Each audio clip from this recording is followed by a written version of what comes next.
Excellent. So welcome everyone to the next episode of Let's Talk Horses, my podcast that is all about, you guessed it, horses. My special guest today on today's podcast is a repeater. I think you might be my first repeat person on this podcast, which is very cool. The last one we did was actually a live. When I used to do these podcasts, they would be like more Facebook Live format. So we'll find that recording though, and we'll pop it so you can go and watch that one as well if you'd like, because I sort of asked you a few questions on that I asked everyone on my podcast, and I won't be asking you those ones again. So welcome again for round 2, Mr. Connor Hill, CF. Ow. This is great. That makes me feel really special. It's like, yes. I don't know if you ever have those moments of feeling very unspecial, but it's nice to feel. I was feeling very unspecial yesterday. Maybe yesterday, some point in time recently. But so there's now a bit I feel super special. In the world That's great. At the moment. Yeah, and there's a bit of that going on in the world in the moment too, I think. So possibly we're all a little bit aware of some change and some different things going on. Yeah. So the last episode we recorded together was live from Costa Rica, from El Lugar, which is also very awesome. So we did speak a lot about the Costa Sensei horse from there, and some of our fun adventures that we've had with those horses. So I mean that would have been October last year, so 8 months ago or something like that. And it feels like 7 years, whatever. But what have you been up to? 3 weeks to me. I'm like, wow, really? It's been that long? That's cool. So in the last 3 weeks, since we recorded that podcast, like what have you been up to with horses? Like, have you been facilitating classes? Have you been riding? Like anything that stands out that has been? So did we do that? Did we do that episode before the beginning of the revolution? I'm trying to, or was that after? It must. Oh God, was it before or after? Because we both had a private session with a masterful horse person at the same time. So we had like our private session together. So let's talk a bit about that. That was cool. Yeah, how did that go for you? So maybe talk a little bit about, because that was on your own horse at the Lazy Double D Ranch, and we'll make some links here to the Lazy Double D Ranch as well, because I do talk about it a fair bit on this podcast. And it's this amazing ranch that Gary Douglas, the founder of Access, and Dane here, the co-creator, own together just south of Houston City. I think it's south, but it's very close to Houston. And you can stay there. You can go and hire an Airbnb on the site or very close by and go riding. So let's talk about that a little bit. That's cool. Yeah.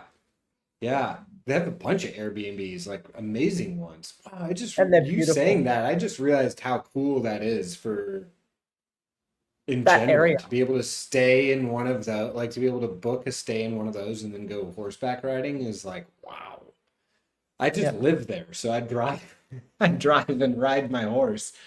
But so what was the question? Sorry, I just was like, wow, those places. Well, it was sort of a general thing about, and I don't remember if that was before or after. I'm kind of thinking now, I don't remember. Anyway, it doesn't even matter. It's really big. It's really just a question. I have all these memories, and I can never remember which one happens first. It's like a dream. Like, wait. Yeah. I remember things very clearly, but the timeline of things is like, don't even try it. So we were just talking about different experiences that you've had, because usually I start this podcast asking my guests, how did horses come into your life? Which we did speak about. Did we speak about that on the podcast, how horses came into your life?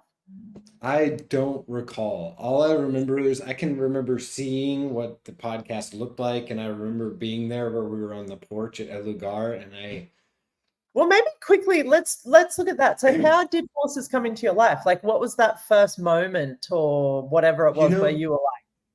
I'm glad you're asking, because most of the time when someone asks me that, I talk about my first rides at like my first Access Consciousness 7-day. But really my very first ride was on a horse named One-Eyed Willie when I was like 5, maybe even younger, in Montana. Willie. Yeah, in Montana. He only had one eye, obviously. Yes. He was young. He must have been a gelding. When I was of age, I didn't know what a gelding was, but he was very young. And he had one eye, and I remember what his one eye, like, I remember what his eye that was not an eye anymore looked like. Yeah, it's just a hole, right? With hair and like, it's just this, yeah. Actually, no, actually his wasn't a hole. Like I think it had happened really, I don't know, maybe it was, I just remember it was like I could see the white tissue and then like some of the red, fluid and stuff. And then there were occasional flies, like, trying to get in on the business. One-eyed But I remember being a little kid, like, whoa, you don't have an eye. And he didn't seem bothered by it. Other than like, right. Other than like, I can't see this side of anything that's going on.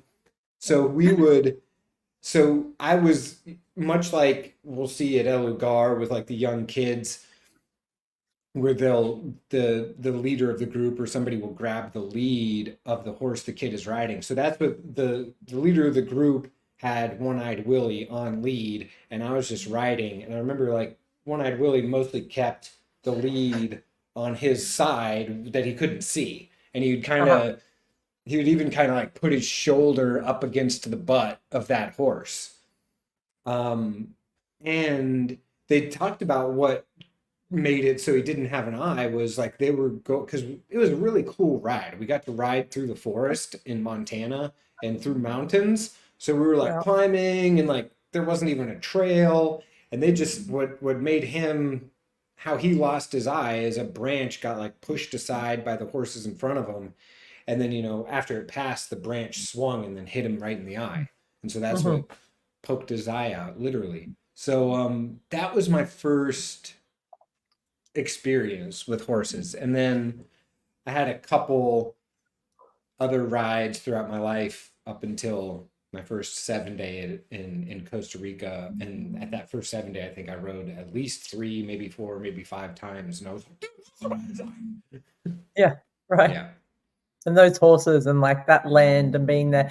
But hearing you talk about Montana as well, wow, what an energy there is to the land there. And the topic you chose for this podcast, which I would still like to get into, is like, what can horses show us or teach us about bioenergetic nurturance or nurturing? And I think like the land and the connection they have to the land has a lot to do with that as well. But before we dive into that, because it's a bit of a thing, I would also like to know, another question that I have is, because you're a dad now, right? How old is Sebastian now? Is he full on dad? He is 1 year and 2 months, because I don't speak normal. He's still very young baby. Oh yeah. I saw him at CF training just recently in Rome, and I was blown away. He's got like a full set of teeth and stuff already. I'm like, damn, dude, you're growing. Yeah, the last week and a half or 2 weeks has been very intense with the teething. We've had several nights of him being awake in the middle of the night and like not really wanting to eat, because I think, it hurts his whole, like he's got like these teeth kind of coming in these teeth, and there's just like, ouch. And he's got slobber coming out, and he's having fevers, and he's just super sensitive about everything. Or it's like something bumps his shoulder, and he's like, "Ow!" Yes, exactly. So what I really like to know is, because I was like, wow, being a parent, like, geez, horses would be such cool teachers of like, so I wanted to know, is there anything, have horses taught you stuff that you have used as a parent? Like, what have horses taught you about parenting, basically? Well, that's a long discussion, and I'll do what I can. I don't mean that in a bad way. Just like, we could talk about that for days. I would say first and foremost, that's kind of one of the reasons I wanted to talk about bioenergetic nurturance. Cool. Well, let's just weave it even, like if it comes up that way, like however that looks. Yeah. Yeah, because when I bought my first horse, Cinco, right when COVID hit, like shit hit the fan. I was like, perfect time, buy a horse. That's what I did. I don't know. Well. Yeah, exactly. I was like, I don't have the money for it, but let's do it. Figure it out as we go. And so like I didn't know how to take care of a horse. And it was a what, like, man, where to start? So I'm hang on, just gonna just try one and, sec. So Cinco yeah, is the quarter horse that is at the Lazy Double D Ranch, right? Yeah. So he's also the correct. horse you were referring to before that Cody did the lesson on. So he's this Yes, beautiful, he's still a stallion, right? Or have they gelded him? No, he's still a stallion. still a stallion. Yeah, Yeah. So he's a beautiful, beautiful stallion quarter horse that roan. lives at Yeah, blue this. Yeah, roan. he's a roan. Oh, he's stunning. He is great. Stunning. Yeah. Oh, and he's like a He's a Cody. stallion. Yeah, he was formerly Cody's horse, and Cody at that. I had before that session that we had, I had bought a lot of points of views from a lot of other people as to how to treat one, a horse, and two, a stallion. And we got it because he's a stallion. And there was actually early on when I got him, there was a time where like I was I was taking the halter off and putting the Bridal. putting the reins on, and the only reason I'm Yep. forgetting the words is because I'm like remembering the whole situation. I was freaked because like he almost got out, like, and I was like, oh fuck, he's gonna go like storm this whole freaking property. Like I'm gonna get in so much trouble, like conclusion, like worst case scenario, this is about to happen. But we did all right, and it was all good. And yet in that session, it was like Cody just dropped there was one thing he said to me. He's like, I've done everything under the sun on this horse. And I was like, and I just got this sense of energy. I don't even know how to, other than I just got this sense of energy from him of how I could be with Cinco. And we also, at the end of the session, when we rode up to the wash rack, he just dropped the reins and Cinco just stood there, like I had bought the point of view from other people and I had even had experiences with Cinco. So it's a combination of like I had changed how I was willing to be, and it's not at all what I thought it would ever be like or look like. But like, because early on when I had Cinco, he was always looking for like, like that moment to get away. Yep. Yet now I can walk up to the wash rack, drop the reins, and he'll just stand there. And then I could take the bridle off, and I could take the bit out, and I can put the halter on, and he doesn't try to run away from me or anything. Yeah. And so that all changed at that session. And I would say like that in and of itself is like a massive parenting thing. Yeah. I don't even know Yeah. what the words would be for that. Well, even when you said to begin with, when you were talking about when you thought he was going to get away that one time when you'd taken his halter off, and you realized all of the projections, or all of the projections people had about how you should treat a stallion, how you should be with a stallion, blah blah blah.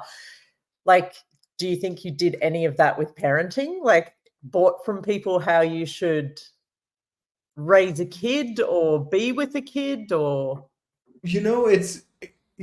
it's interesting because with parenting, the moment I also had a weird way of becoming a parent. You look frozen. Am I frozen? It might be mine. Yeah. I had a weird way. I had a weird way of becoming a parent because I think everybody's aware of the times and what's going on in the world. So I am in Russia, and my son was born in Russia. And so, as you can imagine, there are not very many ties between Russia and the United States at the moment. So, like, even like identifying him as my son in like it's a legal thing. So, like, in Russia, and the laws are different in both Russia and the United States. So, in Russia, if you're married, if a couple is married and the woman has a baby, the husband is the father, period. Oh, that's even if he's not. Okay. Even if he's not. Like, it's old school. It's like what you've seen in like movies and stuff from like royalty, right? Like, so the husband, father, boom. That's just how it works. No questions asked, whatever. So if you're not married, you have to, like, I had to sign a sheet of paper saying yes, I am his father. And for whatever reason, in that moment, I went, whoa. There's actually like a lot of power in that.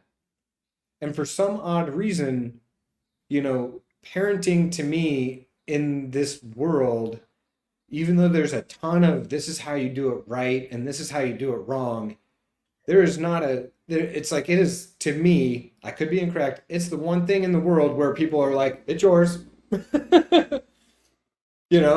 Like, there are people in the world that will do videos and books and things to try and tell you how to do it right. But like, as far as law and in the world, no matter what country you're in, people are like, it's yours. You need to take care of it. Yeah. Like, and there you go. They don't say, here's how you need to do it right to take care of it. They just say, you need to take care of it. And it's like this energy. So for me, I was like, I signed that sheet of paper and I was like, fuck everybody. I don't give a fuck about what anyone fucking thinks. And I'm sorry for saying fuck, but this is what was going on. Like, I don't care what anyone fucking thinks. I am raising him however I'm going to fucking raise him. So fuck you. And I haven't been willing to do that with horses. Like, I've always been, for several years, I've been trying to like figure out the right way to do it. And in like this whole looking at it, like, that doesn't even make sense when you look. And there's a lot of people in the world. Everywhere I've gone to facilitate conscious horse, conscious rider, every location, they always think they have the better way of how to handling horses, better than me. Not always. Actually, I've been to a couple places where they're like watching me and they're like, that's cool. But those are also people that have been to a lot of different places in the world, and they've seen that everybody thinks that they're right with how they deal with horses. Yeah. And so, I don't know, I just look at, I look at dealing with horses now. It's like, you got dressage, you got jumping, you got endurance, you got like all the polo, like, and you're going to need to deal with the horse differently no matter what you're doing with it. So it's like, what do you really want to do with your horse? Which is all. And so I don't know if I'm really answering your question, other than horses period have taught me a lot, and really facilitating conscious horse, conscious rider facilitating that class has taught me to be a parent more than anything. Yeah. Because unlike anything I've ever done in my life, when you facilitate a conscious horse, conscious rider class, you need to be the fucking lead. You are the leader. And there are horses that will show you, if you're not going to lead it, I will. And there's people that will fucking try and lead it, and you will lose. And I don't mean lose as in like, you're going to lose the reins. You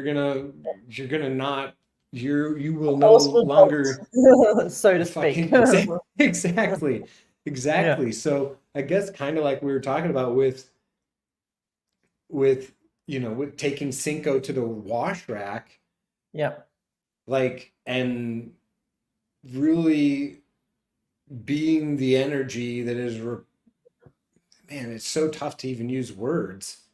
Well, it's sort of like what's coming up for me is like that energy of like, even when you drop those reins on the ground and you went and got his halter and you were changing it over, the energy was, I've still got your reins, right? Like, the energy you're conveying to that horse is not like, I'm dropping the reins, so feel free to do whatever the fuck you want. You've now created this energetic communication with that horse to say, dude, you fucking stand there, because right now your job is to stand there in that wash bay while I go get your halter and I do what I need to do. And the horse is like, oh, okay, you're giving me a job. Like, for them, the clarity to know, even though you've dropped the reins physically, energetically, those reins are very much still firmly in your hand. Yeah, exactly. Yeah. And I'm realizing that didn't work early on when I had him, because I wasn't willing to be like, because the thing that brings up the bioenergetic nurturance for me is, best way to put it for me is brushing my horse. Yep. Like, because for the first several months, I didn't brush Cinco, because I was like, had the point where like, you're a cowboy horse, I'm just going to get on you and work on you. But when I actually started brushing his mane and getting all the tangles out and brushing his whole body and like really getting present with him and brushing him, then he listened to me more. Yep.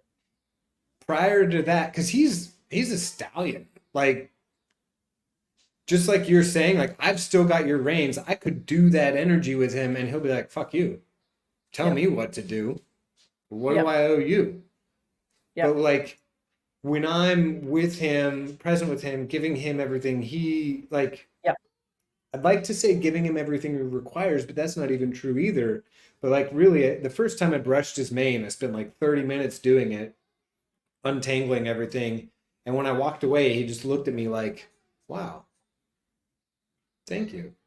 I was like, really? I didn't know you cared about it that much. Yeah, but even looking at stallions in the wild, like the stallions that are together will often groom one another, right? Like, they'll often, they don't stand there brushing out each other's manes, but they'll find they'll find that itchy spot on the wither or on the tail or on their butt. And that's like a lot of the time what horses will do to actually create.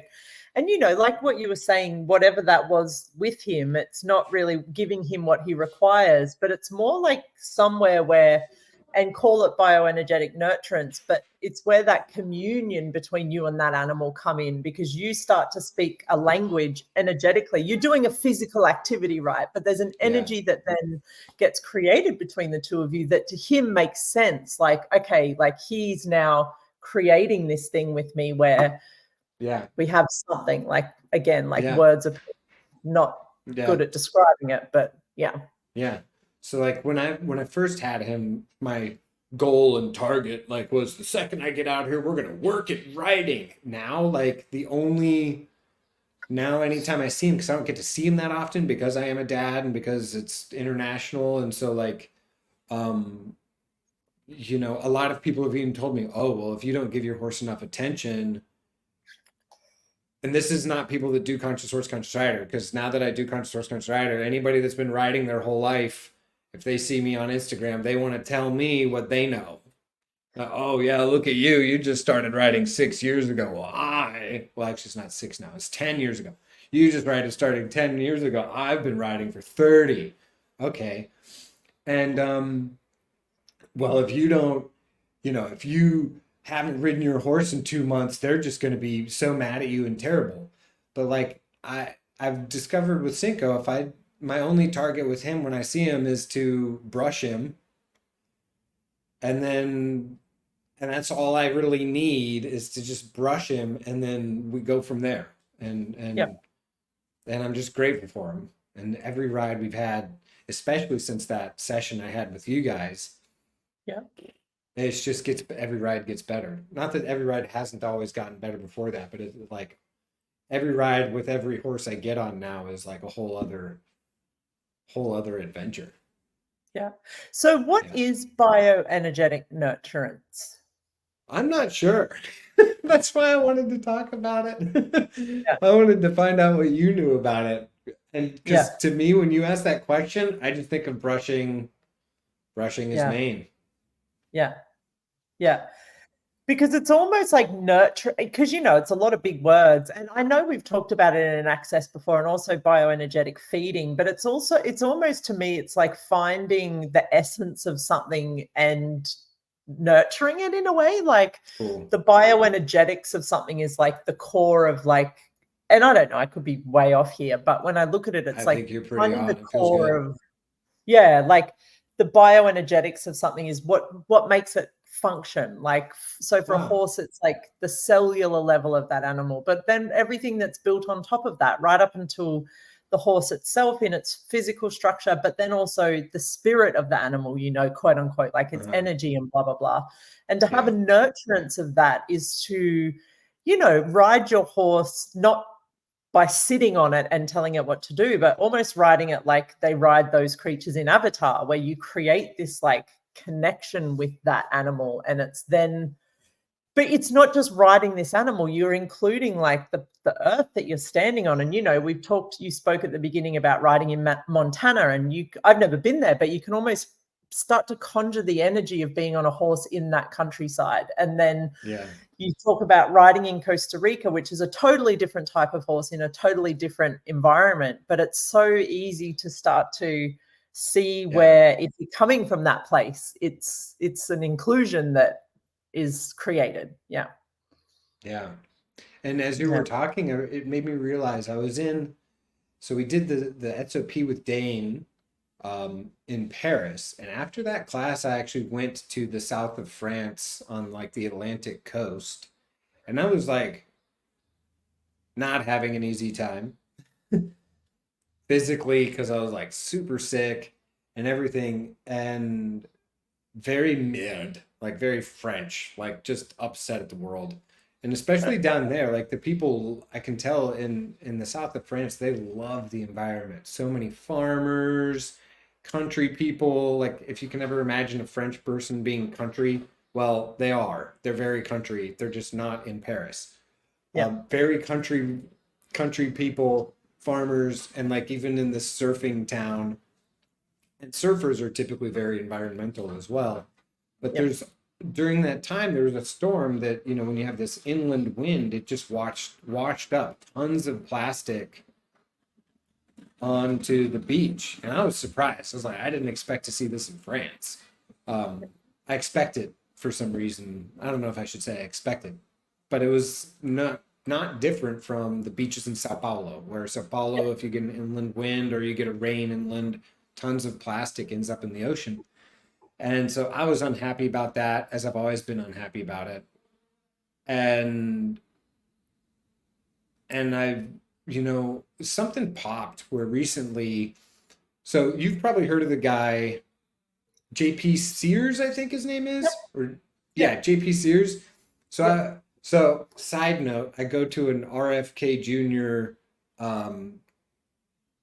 What are they called? Rally. I don't like calling it a rally because it's more like a speech. Let's call it a speech. Rally feels weird. Sure, rally, whatever. I don't know. I'm like, me, political rally? Ooh, gross, not happening. And he said, there's something cool that I liked that he said. He was like, there's the people that aren't aware of anything that's going on, and then you've got the people that are aware of what's going on in the world. And I noticed that the people that are aware of everything that's going on in the world, there's two groups of them.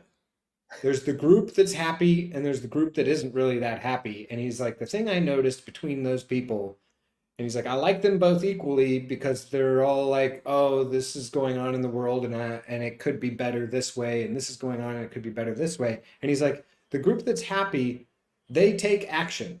The group that's unhappy doesn't take any action. So I was walking on the beach and I was like, fuck it. I just started picking up trash. And after and I realized I just previously wasn't picking up trash because I just had this thought that, you know, I can't pick it all up. And it's just going to be too much work. And what really needs to happen is that all the plastic needs to get cleaned up. And what really needs to happen is we need to stop eating potato chip bags, or like just like all these conclusions and points of views and everything that needs to happen, rather than thinking about any of that, just starting with what I could do and the action I could take right now is I can pick up some trash. And I felt a million times better after 15 minutes of just walking along the beach, picking up trash.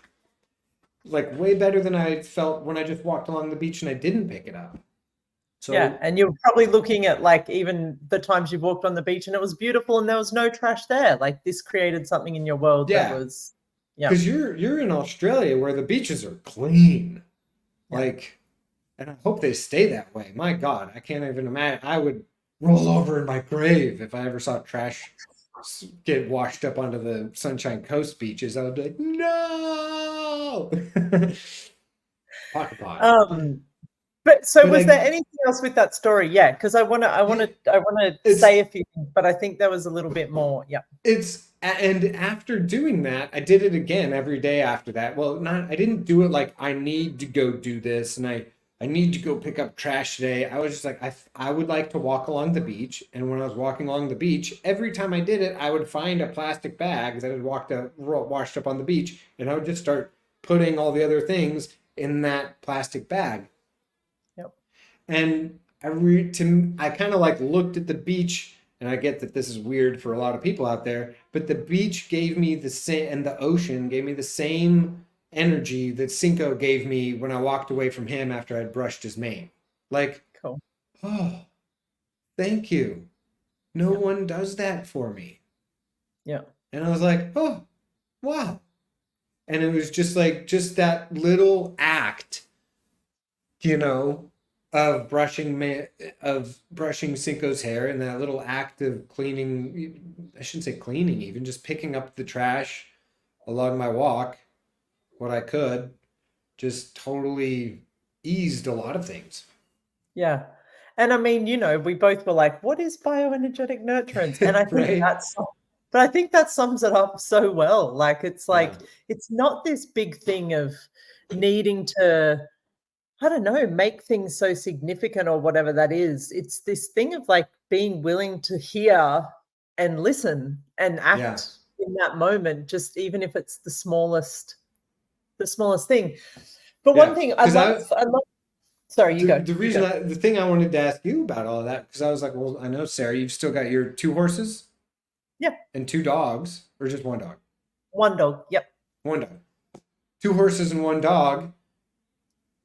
And yeah, I guess I'm not sure what would the words be of like, for you, like, do you have a daily thing that you do with them? Obviously you feed them, but is there anything, I mean, and maybe that's all that the daily is, maybe that's what creates it, but I guess what are the...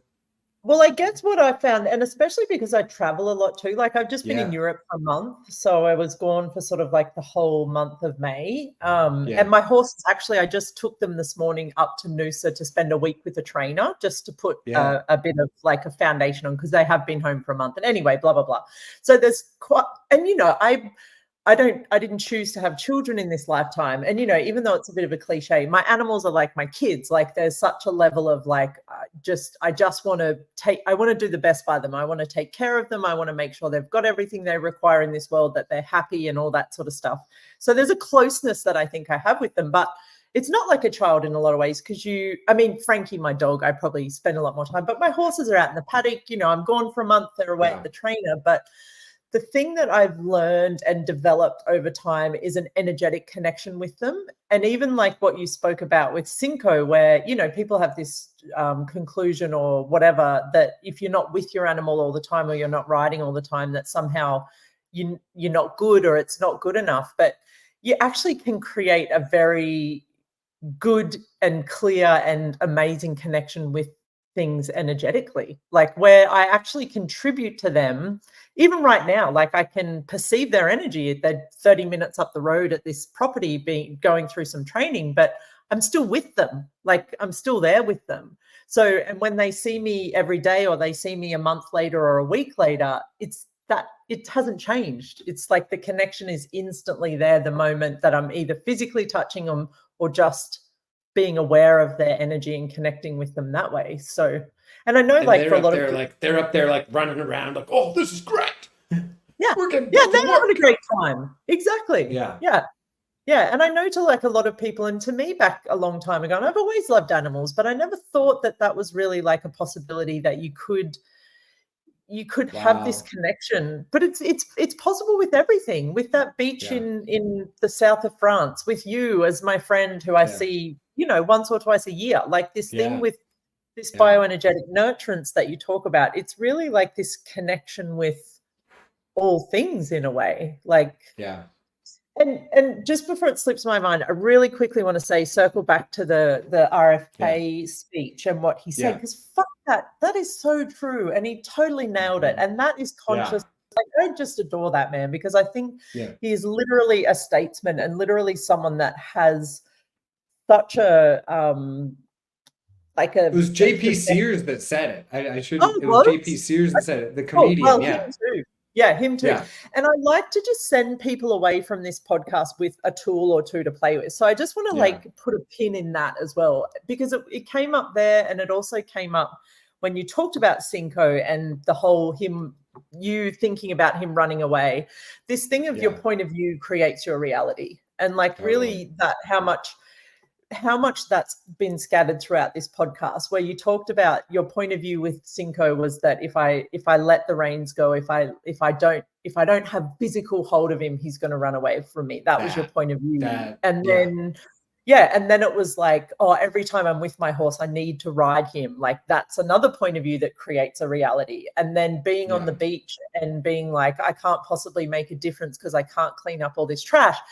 Going from that to your point of view being, I'm just going to pick up a bag and pick up some fucking trash here. Like, and then what JP Sears said as well with the group, because you see this so much, the group of people that actually desire for things to change, and one side of them want to fight to change, and the other side want to go for possibilities.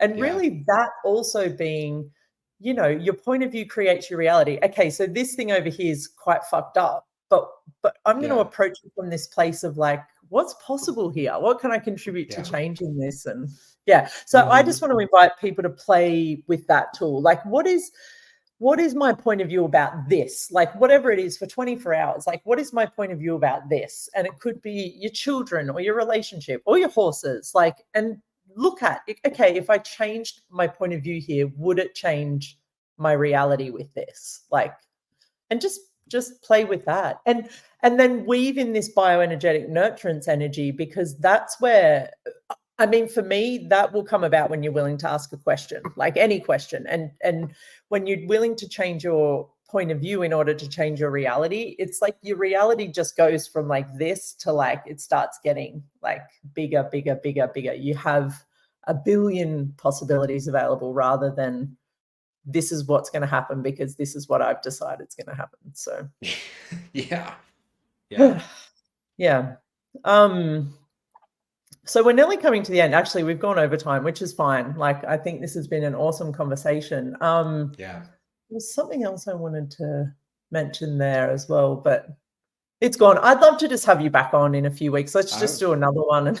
I would love that. That'd be great. Talk more about stuff. But before we wrap up today, number one, is there anything else you'd like to mention about this subject? And then number two, this podcast will come out next week, so it'll be very relevant. If there's any, can people come and do a class with you anytime soon? Or actually, I do have a Conscious Horse, Conscious Rider I'm doing in St. Petersburg after Simone's Choice for Possibilities in St. Petersburg. And then I don't have anything else actively in the works, but you know, I would love for anybody out there that is even remotely interested in Conscious Horse, Conscious Rider, reaching out to any one of us facilitators and getting things going, because these are just great classes. I mean, I would love to be facilitating. I've got some people that want me to do a class somewhere in Europe. I would like it to be in Antalya, Turkey, just because I have a venue there that I really enjoy, and the horses and the guy that owns the horses and the location. It's all very fun, but I'm willing to go anywhere. So cool.